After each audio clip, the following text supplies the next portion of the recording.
Find more great shows or join the team at sport-social.co.uk.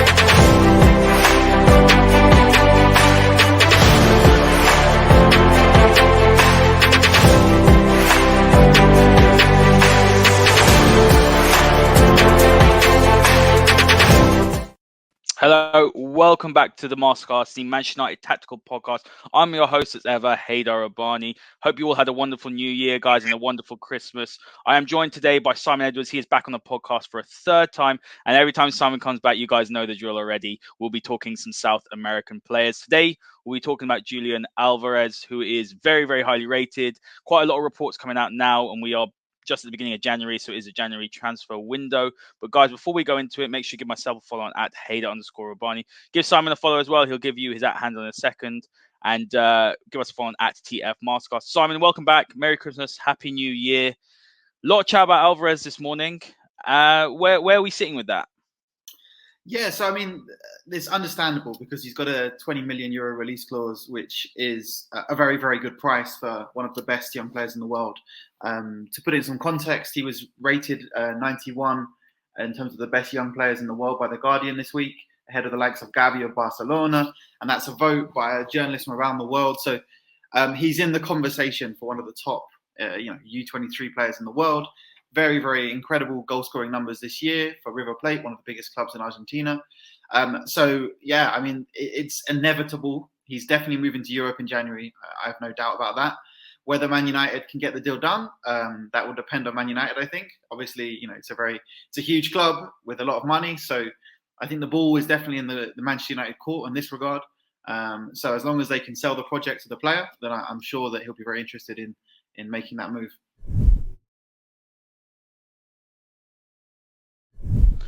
Last time you came on, obviously we had a great discussion about Moises Caicedo. It was a very, very popular podcast. A lot of people got very, very excited.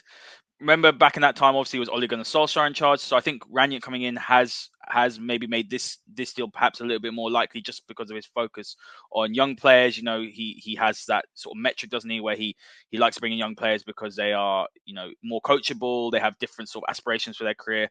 They're higher energy, less injury prone, that sort of thing. So when we sort of look at Alvarez, is there any sort of fear that it could go the same way as Caicedo did, where it looked like Manchester United would pretty much just had to pay the money? In the end, he went to Brighton, and obviously we haven't really heard much about Caicedo since he's moved to Brighton. Is there a bit of a worry, though, that this could be a similar situation? There's a lot of talk about journalists and agent talk, trying to bring United's name into it. When you bring United's name into it, it gets other teams involved, it elevates a player's profile. Is there a little bit of a concern that could be the case here?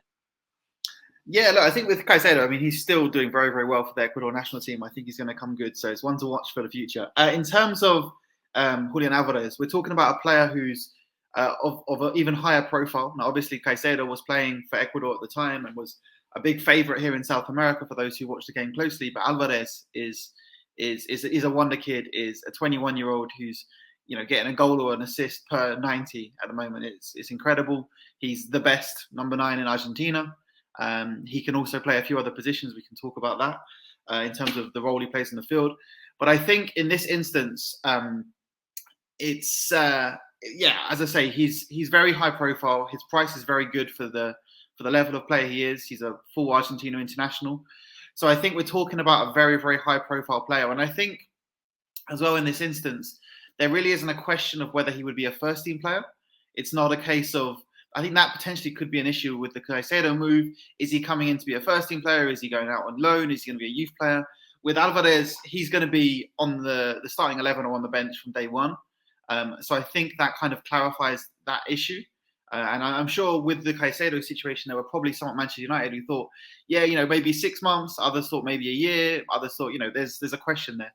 With Alvarez, you don't sign him to send him out on loan. You don't sign him for the youth team. This is a guy who's a big, high profile. You think of the number 9s Argentina has over the years. It's an incredible. There's guys who haven't had a cap for Argentina, who've played 2 or 3 times, who have scored 100 goals in Europe. And Alvarez is already getting good minutes. And this is a good version of the Argentine national team. They've been pretty poor over the last 5 years at different points, but they're now really good. And the fact that he's getting 30 minutes off the bench for Argentina against Brazil, against some of the biggest sides in South America, as well as scoring or getting an assist every week in the league and having some big goals and big performances in the Copa Libertadores, and he's 20 million, and that's a good price. I think he's a first team player. So I think the question is slightly different in terms of Alvarez as opposed to Caicedo, because this is a first team Manchester United player.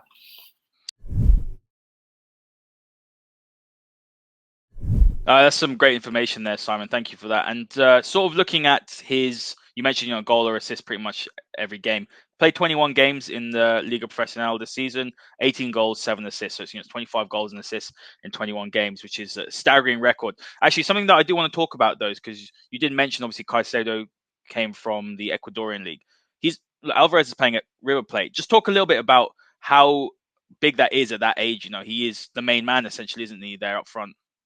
Yeah, absolutely. And it's a River Plate that won their first league title in 7 years. And Alvarez was the main man in all of that. Obviously River Plate is a huge, huge club. People talk about the pressure of coming to Europe and will they be able to deal with that pressure? And of course, there are different expectations. Manchester United is a global club in a way that River Plate isn't. He's not going to be getting abuse in Asia or the Middle East and all over the place if he has a bad game for River Plate in the same way as he would at Manchester United. But he is living in Buenos Aires, this kind of crazy, intense hotbed of football where there's massive, massive games, massive pressure. The fans are on the players. They love them when it's going well. They hate them when it's going badly. But Alvarez has barely put a foot wrong. And, he scored a huge, huge 2 goals against Boca Juniors in the derby in Argentina. He's helped lead this giant club to the league title, despite some changes in the side. He's kind of stepped up when they were missing a number 9, and they put a lot of faith in him, and he's repaid that and been the star man. In terms of his impact, we look at some of the Argentine strikers who've left the country, and obviously for me, Lautaro Martinez is one who was very, very impressive a few years ago. And kind of in terms of his overall complete taking control of a side, I would compare him to Lautaro Martinez in that regard. But Lautaro never had these kind of goal numbers and wasn't playing. Now, Racing is a huge club as well, but he wasn't playing for the biggest club, the league winners in Argentina. So for me, that is the comparison. But Alvarez has been doing it at a slightly higher profile level and has been incredible, and has already, as I say, to be playing in the Argentine league and to be the first name off the bench for the Argentine national team really tells you how highly he's rated already. Yeah, no, that's actually a great comparison. I didn't think about that, Lautaro, because I remember at the time Lautaro was very highly rated. I'd watched him quite a few times, not a lot, but I'd watched him a few times to know this kid's going to be good. Went to Inter, and you're right, his goal numbers aren't phenomenal. He did very well with Lukaku last season in tandem, but Alvarez is scoring a lot more goals at this stage. So no, that's a great point. I do want to talk a little bit, though, about the type of player he is. So can we just maybe go through some of his qualities, some of his strengths? Because when you look at Manchester United at the moment, obviously new managers come in, different style of play. They want to play more of a counter-pressing system, wants to play a bit more high energy. How does Alvarez, sort of fit into that system and that sort of makeup of what Rangnick would expect from his forward players? Yeah, so in terms of 2021, he's played as a number 9. He's played as like a number 10 or a support striker, attacking midfielder. He's played on the left wing and he's played on the right wing. So I think that's reflective. And also, we're talking about a season where he's maintained an incredible, almost goal per game ratio.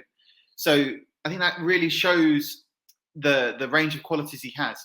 As he was coming through, my question is, as often happens with these young players, you kind of want to put a label on them. What are they? Are they a pacey, on the shoulder number 9? Are they a target man? Are they a more creative player? Are they a winger? And for me, the question with Alvarez is kind of, what is he? That was as he was coming up, what is he going to be? What is he going to be? You look at these young players and you want to kind of, put a label on them, decide who they are. Who can you compare them to? What do they do best? And for me, one of the questions and one of the concerns with Alvarez is he does everything well, but what is he? And when you get to a certain level with these kind of qualities, then that becomes a real positive. When you're trying to label a guy, when you're trying to get excited about his searing pace or his incredible strength as a 18, 19-year-old, you're looking for something to go, this is what he does. Now, with Alvarez, he was doing everything. And that was exciting and perhaps a little concerning. Is he going to end up a player without a position? Is he a 9? Is he a 10? Is he a winger? For me, he was doing everything well, but he didn't have these crazy goal numbers that he does now. So what's happened is he has this real complete game, and he's a real complete number 9. He does everything well. He's very, very clinical. He's an excellent finisher, obviously, as you can see the numbers. And it's not like he gets off 10 shots a game and gets a few of them in. We're talking on average, we got 2.8 shots per 90. So he's getting in shooting positions. He's getting shots off. But he's scoring a goal or 2 goals most games. And yet he's not having 10 shots. So he's very, very clinical. He's not a player who's shooting consistently, constantly, but he's getting good shots off on goal. He's getting around half of his efforts on target as well. So what he is he's a very dynamic player. And whether he plays from the right wing, left wing, or in behind, he's still arriving in the box and finishing really well. So, we've seen Manchester United kind of perhaps evolve, and you mentioned kind of a 4-2-2-2 formation. In that system, I think his best role would be as the second striker. If there's 2 forwards, he would be perhaps the more dynamic. If we say Cristiano Ronaldo is starting as the number 9, who doesn't really give a huge amount off the ball, doesn't run the channels, doesn't maybe link as much as you perhaps used to. If he's going to be your focal point in the penalty box, then what you'll get from Alvarez is a lot more movement. He'll drift wide, but he'll still arrive in the area. And when he gets a chance, his finishing is very, very, very composed. He's a player with a lot of confidence. And, to come through at River and to score big, big goals as a teenager, and then by the time he's 20, 21, to be the leader, the creative leader, take responsibility for games. I think that's very promising.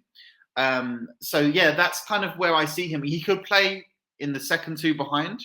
He could be one of the attacking midfielders as well, and he has played specifically that role. He's also played from wide areas in a kind of second forward line role. But I see him ideally as the second number 9, the more dynamic number 9, the creative number 9. His defensive numbers aren't incredible, but his movement is significant. He puts in a lot of work. He covers a lot of ground. Most of that for River will be creating space for others, looking for those 1-2s, looking for those passes, as opposed to pressing intensely. But he has the athleticism. He's not explosively quick. He's sharp. He's mostly quick in the brain. He's a very intelligent player with his movement. So he's not, just an explosively quick player. He's sharp and hardworking and athletic, and he'll cover the whole of if you look at his heat map, it's the whole of the penalty area, dropping further deep. So he'll cover a lot of ground, and perhaps that could work well with a Ronaldo who's looking to receive that service. It'll be interesting if the 2 were to play up front. I suspect Alvarez might get more assists than goals, to be honest. He's a very, very good finisher, but I can see him perhaps doing the work for Ronaldo and then putting some on the plate with his creative and link play.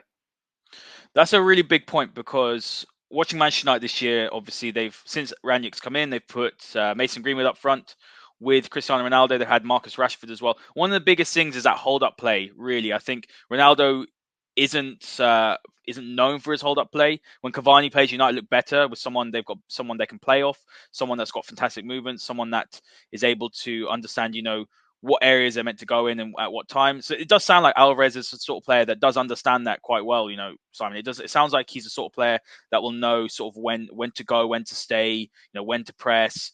He'll be able to intelligently, link up with the players behind him. Is that the sort of player that we're looking at here, possibly coming to Manchester United?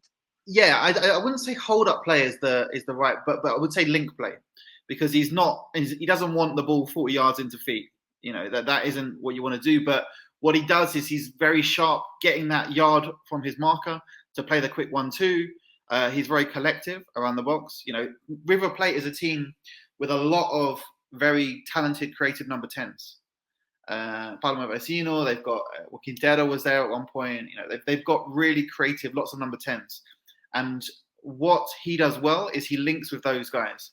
So he'll drop off to play a 1-2 and then run in behind, for example. Or he'll draw a player. So he's very effective at that kind of short passing and then spinning off, or drawing defender, playing a 1-2. So he's very intelligent with his movement around the box, and very collective. So he's not going to be a hold-up player. I mean, it's interesting because Greenwood, I think, in terms of his finishing, Alvarez has some of that great, Greenwood quality in terms of finishing off a chance.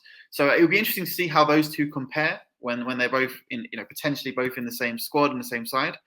Because I can see some comparisons because Greenwood's just an incredible finisher, and he shifts the ball to the side and finishes really well.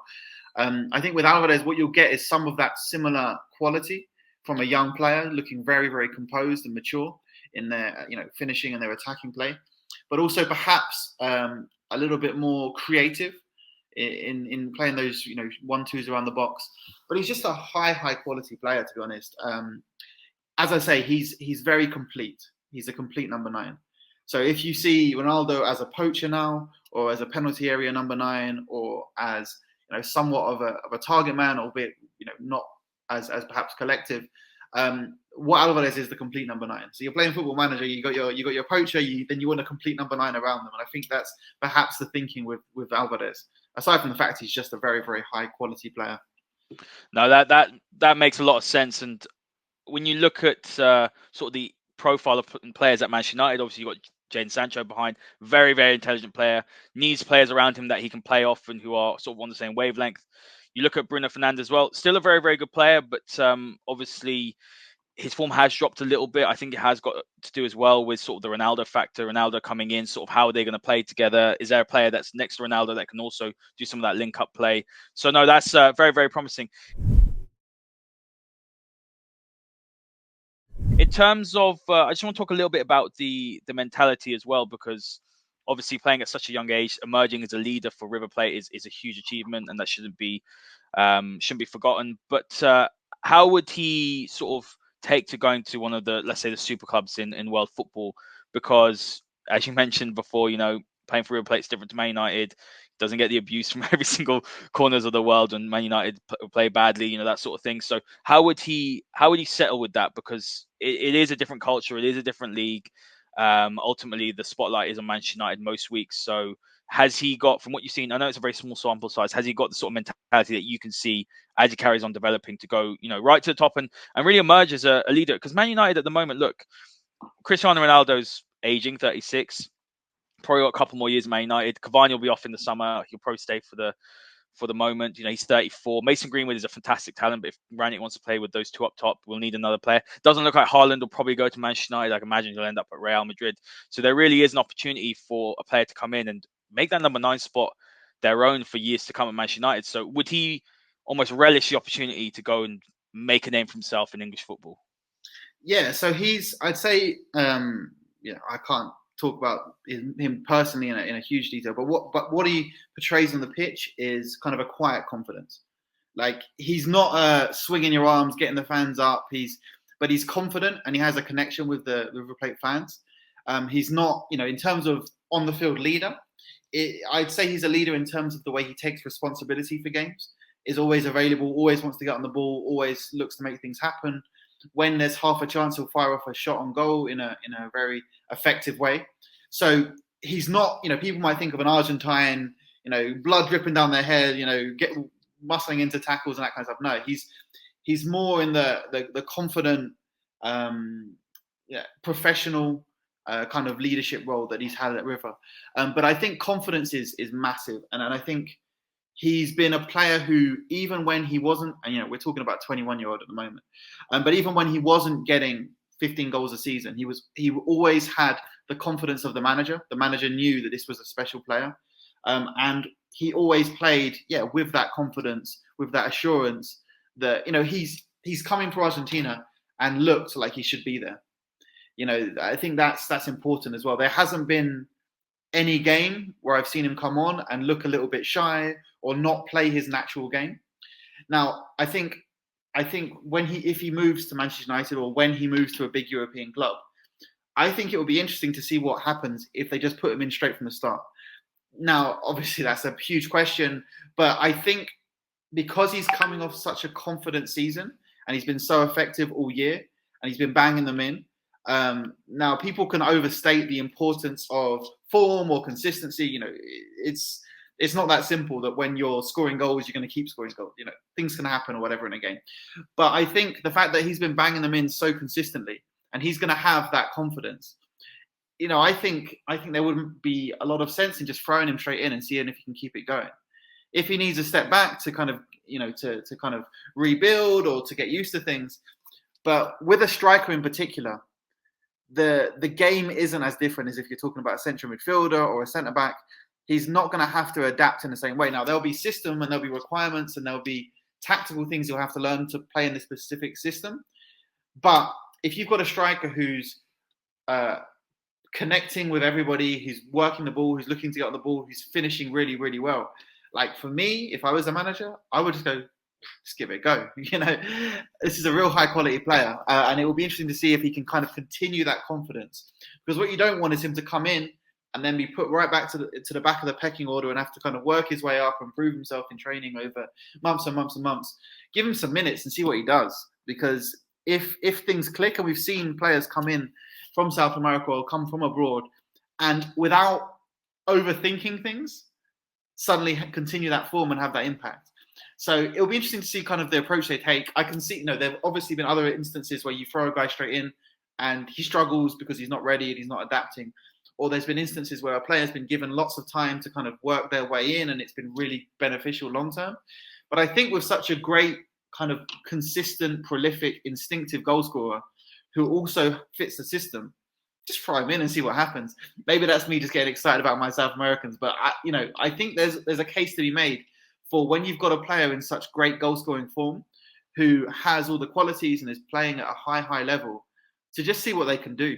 So, that's kind of what I'm hoping for as well, that wherever he moves in Europe, that they just give him some decent chances and let him continue that form and that confidence, and see if he's ready. And if he takes to take a step back, then allow that. But yeah, I mean, he's just a really, really high quality, consistent goal scorer. And we've seen so many come from Argentina to Europe and do really, really well.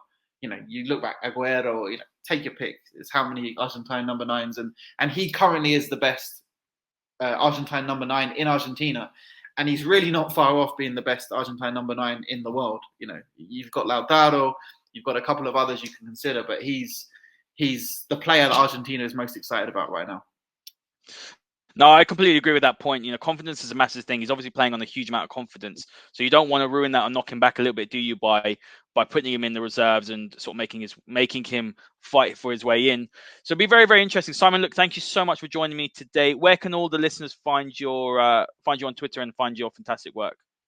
Yeah, so I'm on Twitter at Simon Edwards SAF. And if you also follow at the Libertadores and at the Sudamericana, I do articles and content up there. There's lots of videos. So if you don't have time to watch too much South American football, then you get all of the highlights and all the videos on those Twitter accounts, and they're official as well. So you won't get thrown in Twitter jail for any retweets or whatnot. So if you want to dip your toe in a bit of South American football, you can see all the crazy goals and the mad stadium stuff by following those two accounts. Absolutely. There's so much talent as well in South America at the moment. So definitely, guys, make sure to check that out. We'll put that in the description below. As always, give myself a follow on at Haider_Rubbani and give us a follow on at TF Masterclass. Simon, thank you very much for joining me. Guys, we will see you all next time. This podcast is part of the Sports Social Podcast Network.